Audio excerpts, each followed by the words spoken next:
This isn't just a wall. It's a giant story built across mountains, deserts, and centuries. The Great Wall is actually many walls, built by different kingdoms and dynasties. Today we'll go inside it, how it was built, what's hidden within, and why parts still stand.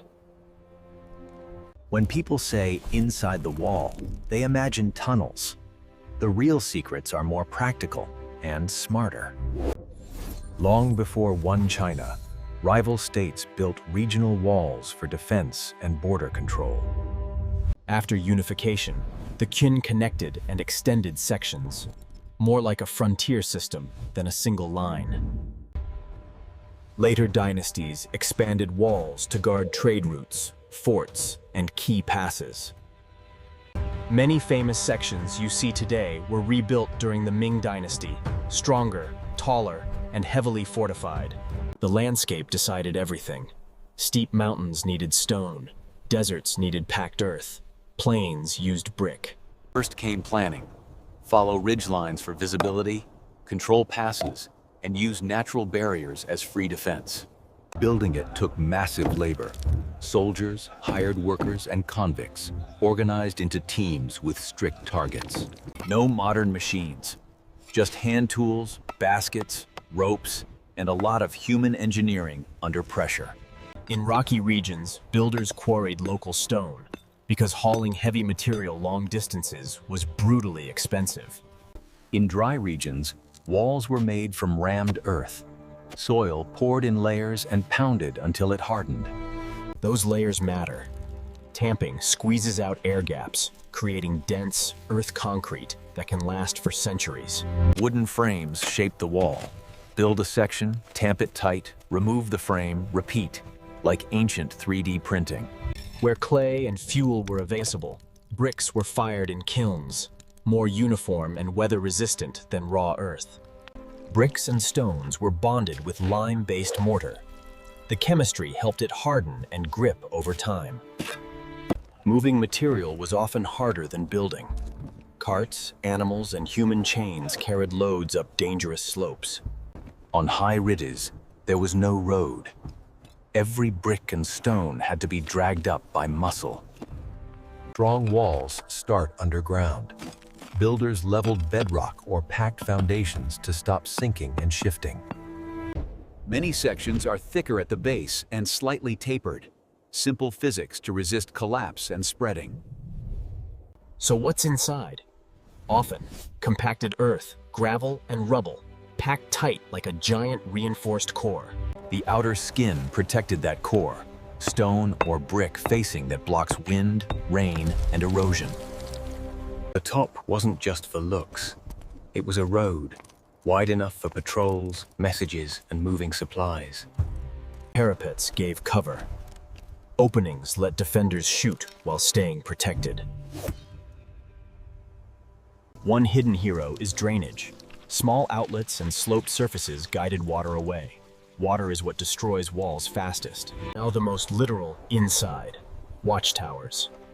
Many had interior rooms for guards, storage, and shelter. Towers were built for visibility. Narrow windows worked like ancient cameras. Wide view, small target. Some towers were signal stations. Smoke by day, fire by night. Fast warnings moving across the frontier. One message could leap across many kilometers by repeating signals. An ancient communication network. The wall wasn't only a barrier. The real control points were passes, fortresses with gates, troops, and inspections. Inside these strongholds were courtyards, armories, and command rooms. Mini-cities designed for defense. Another hidden inside detail. Marks on bricks and stones. Clues about workshops, batches, and quality control. You'll also find carvings and graffiti left by soldiers and travelers.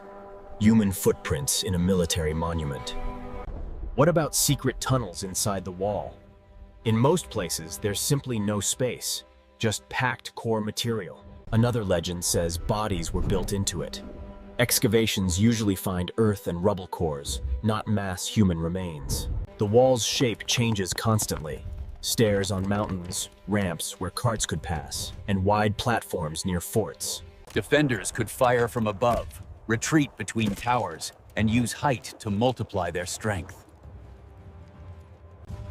By the Ming period, firearms and cannons were part of defense, turning some forts into early gun platforms. But defense needs supply. Food, wadi, arrows, and repair material had to keep flowing to remote garrisons. Life on the wall was harsh. Freezing winds, isolation, long patrols, and constant maintenance. Weather attacked every day. Freeze-thaw cycles crack stone, rain weakens soil, wind sands down edges. That's why repairs were routine. A wall isn't built once, it's maintained, season after season. So why does it still stand? Good foundations, smart drainage, and designs that work with gravity, not against it. Material choice matters too. Brick and stone resist erosion better, while rammed earth survives best in dry climates. Many famous stretches survive because they were rebuilt strong, and because later generations repaired them. But huge sections are damaged or gone, eroded by time, weather, and human reuse of bricks and stone. In some areas, locals reused wall materials for buildings, because a ready-made quarry is hard to resist. In deserts, the wall can look like a long ridge, still there, but slowly melting back into the landscape. Modern surveys map and study sections using fieldwork, satellite images, and careful excavation. Conservation is trick. Restore too much, and you lose authenticity. Restore too little, and you lose the wall. Tourism helps awareness, but heavy foot traffic can wear down surfaces built for soldiers, not millions of visitors. The simplest way to protect it is respect. Stay on paths, don't remove bricks, and don't carve your name. And no, the Great Wall isn't reliably visible from space with the naked eye. That's a famous modern myth. What makes it incredible is variety. Stone in mountains, earth in deserts, brick. So what's hidden inside? Layers of material, layers of strategy, and Every crack and repair line is evidence that people fought time itself to keep this frontier standing.